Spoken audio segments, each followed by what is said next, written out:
ये मैम कृष्णा बनेंगी, तो ये अक्षता मैम है, छाया मैम को तैयार कर रही हैं, और ये रीना मैम ये भी हेल्प कर रही हैं। तो सब बस अभी हमारे कृष्णा जी तैयार हो जाएंगे और मैं भी तैयार हूँ। मैं अपना गेटअप दिखाती हूँ आप लोग को। कुछ ही देर में कृष्णा जी पूरे अपने स्वरूप में आ जाएंगे। सुंदरा बनी है, मतलब क्या कहते हैं, सुदामा जी की वाइफ बनी है। तो ऐसा वैसे बहुत अच्छी साड़ी पहना है आपने, बहुत अच्छी साड़ी वियर किया है मैम। ये वसुंधरा है और मैं अपना गेटअप दिखाती हूँ। ये सुदामा जी का गेटअप किया हुआ है, अच्छे लग रहे हैं।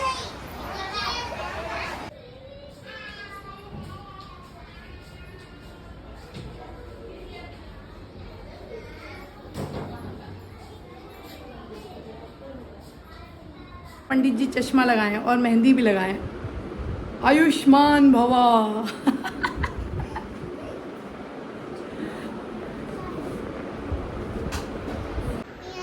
पंडित जी बैठे हुए हैं, पूरे तैयार हैं, अपना वस्त्र धारण किए हुए। अभी कुछ ही देर में स्किट होने वाला है। कृष्णा तैयार हो रहे हैं, सुदामा वेट कर रहे हैं, बाकी और सब लोग तैयार हो रहे हैं और बस। हाँ दीदी, कृष्णा नगरी द्वारिका ले चलते हैं और वहां चलकर श्री कृष्ण और उनके परम मित्र सुदामा की कहानी दिखाते हैं। तो चले। स्वामी, मैं अब और अपने बच्चों को भूखे पेट सोते नहीं देख सकती, पर मैं क्या करूं वसुंधरा। अन्न प्राप्त करने का तो मैं हर प्रयास कर चुका हूं, पर कुछ भी हासिल नहीं हो रहा है। स्वामी, आप श्री कृष्ण से सहायता क्यों नहीं मांग लेते? मैंने सुना है उनके दरबार से कोई वापस नहीं जाता खाली हाथ। फिर आप तो उनके सखा हैं, परम मित्र हैं। सुदामा सोच में पड़ गए। वह काफी निर्धन ब्राह्मण थे, उनके पास पहनने को अच्छे कपड़े तक नहीं थे।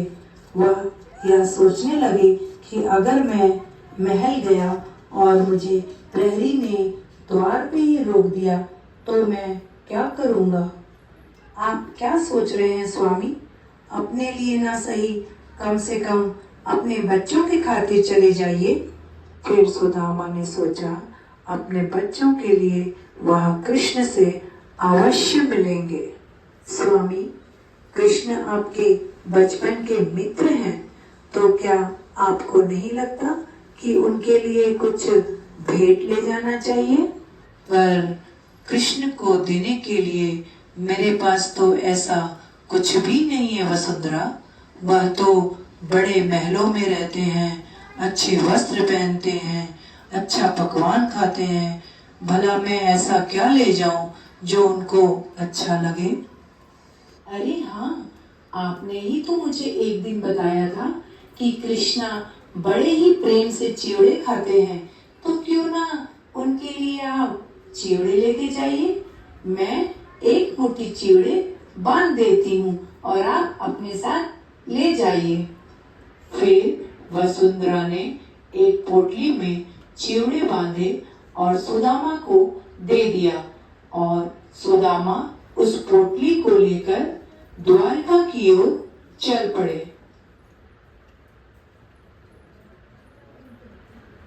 द्वारका पहुंच गए। वहां पहुंचते ही वह आश्चर्यचकित हो गए। वह चारों तरफ देखने लगे और बोले, अरे यह नगरी तो बहुत सुंदर है, बहुत ही विशाल है। वह फिर कुछ ही समय के पश्चात महल के द्वार में पहुंच गए। तभी द्वारपाल ने उन्हें रोक लिया और कहा, अरे ब्राह्मण, रुको, कहाँ जा रहे हो?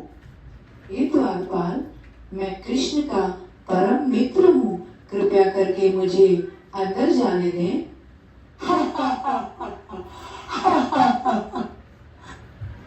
और द्वारकाधीश के मित्र, आपको तो देखो। हे द्वारपाल, मैं आप दोनों से विनम्र निवेदन करता हूँ, कृपया करके मुझे अंदर जाने दें। तभी एक द्वारपाल ने बोला, ठीक है, तुम यहीं पर ठहरो, मैं अभी आता हूँ। अपने बचपन के मित्र कृष्ण से मिलने चला। द्वारकाधीश के महलों के अंदर जाने का प्रयास किया तो द्वारपालों ने रोका। है किधर जाता है? सुदामा ने प्रार्थना की, ऐ द्वारपालो,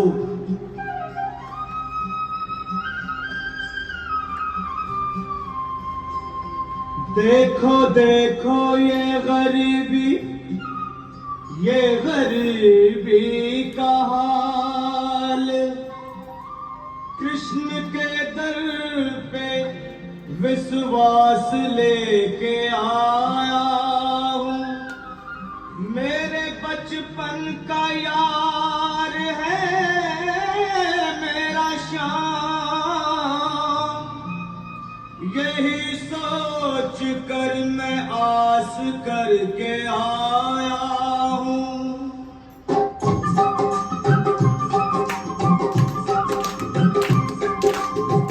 अरे द्वारपालो, कन्हैया से कह दो, अरे द्वारपालो, कन्हैया से कह दो कि घर पे सुदामा गरीब आ गया है। घर पे सुदामा गरीब आ गया है।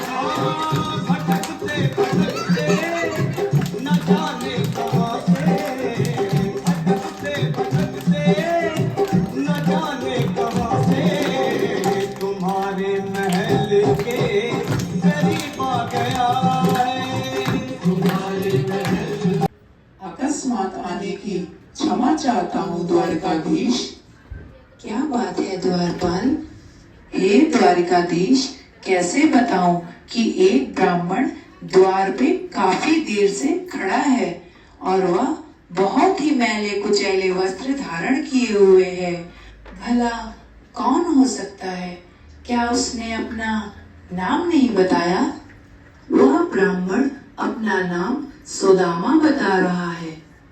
अरे सुदामा आया है, मेरे बचपन का मित्र, मेरा सखा, मेरा सुदामा आया है।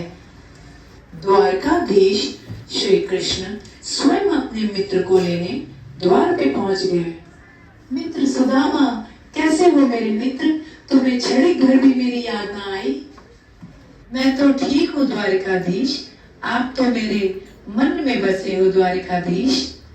कृपया करके मुझे मेरे नाम से बुलाओ सुदामा। कृष्णा बोलो, सखा बोलो, मित्र बोलो। प्रेम पूर्वक द्वारकाधीश सुदामा को अपने महल के अंदर ले गए। सुदामा, तुम यहाँ बैठो मेरे सिंहासन पर। अरे नहीं नहीं कृष्णा, यह तुम क्या कह रहे हो? मैं नीचे ही ठीक हूँ मित्र। नहीं सुदामा, आप यहाँ बैठे मेरे राज सिंहासन पर। तभी पानी से भरा हुआ थाल उनके सामने रखा गया और स्वयं श्री कृष्ण ने अपने हाथों से उनके पैरों को धोया और अपने ही कपड़े से पोंछा भी।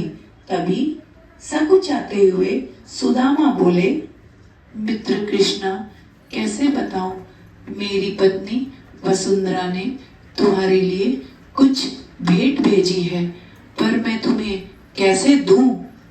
अरे सुदामा, तुरंत दो मुझे, तनिक भी संकोच न करो। फिर सुदामा लजाते हुए अपने कमर में बांधी हुई पोटली निकालकर कृष्णा जी के हाथ में रख दी। अरे यह तो चूड़ा है, मैं तो इसे बड़े प्रेम से खाता हूँ। पूरा दिन बिताने के बाद सुदामा जिस कार्य के लिए आए थे वह संकोच के मारे बोल न सके, पर सुदामा खुश होकर के गए। कुछ बदल चुका था। झोपड़ी जो थी वह महल में परिवर्तित हो चुकी थी और पत्नी तथा बच्चे अच्छे वस्त्र धारण किए हुए थे। तो बच्चों, यह थी कृष्णा और सुदामा जी की मित्रता की कहानी। तो बच्चों, जो पूरे समय में काम आए वही सच्ची मित्रता होती है।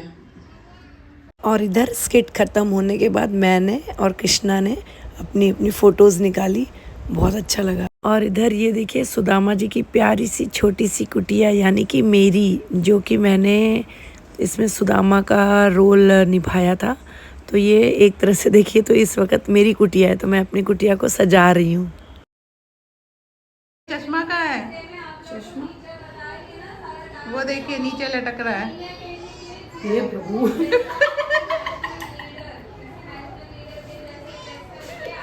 नीचे कैसे पहुंच गया। फिर स्कूल ओवर होने के बाद मैं आधा घंटे के लिए मैं आराम किया मैंने घर पे। उसके बाद फिर मार्केट निकले। मार्केट में बहुत सारे काम थे और जो 1-2 सूट बना रही थी वो कंप्लीट हो गया था। टाइम नहीं मिल रहा था मुझे ले जाने के लिए, तो मैं स्कूल गई, स्कूल से घर आई। उसके बाद फिर मैं तुरंत मार्केट निकल गई। मुश्किल से हाफ़ एन आवर मैंने रेस्ट किया होगा घर पे। फिर निकली, फिर उसके बाद सब कुछ करते हुए फिर मैं अभी मार्केट जा रही हूँ और बहुत अच्छा लगा। आज तो बहुत ही मज़ा आ गया स्कूल में। बहुत ही बच्चे भी बहुत खुश हुए और टीचर्स को भी बहुत अच्छा लगा, मैम को भी बहुत अच्छा लगा, सबको बहुत अच्छा लगा। तो हम टीचर्स भी बहुत खुश थे। हम सब लोगों ने बहुत मेहनत की थी और आई होप आप लोग को भी अच्छा लगा होगा। तो इन्जॉय किया कि नहीं किया आप लोग बताइएगा ज़रूर। और आते वक्त मैं अपने हस्बैंड के साथ आ जाऊंगी क्योंकि ऑफ़िस उधर ही है, मार्केट में ही, कोर्ट के पास ही। तो मैं अपने हस्बैंड के साथ आ जाऊंगी। लेट हो जाएगा लेकिन ठीक है, कोई नहीं, आ जाऊंगी। भूख भी बहुत ज़ोरों की लगी है क्योंकि कुछ नहीं खाया था, लंच भी बहुत जल्दी किया था।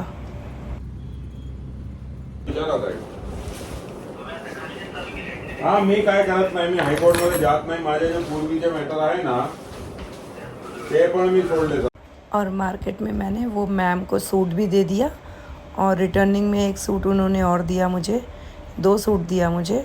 देखती हूँ जब टाइम मिलेगा तब बनाऊँगी। तो बहुत अच्छा लग रहा है, एसी के नीचे बैठी हूँ अपना आराम से।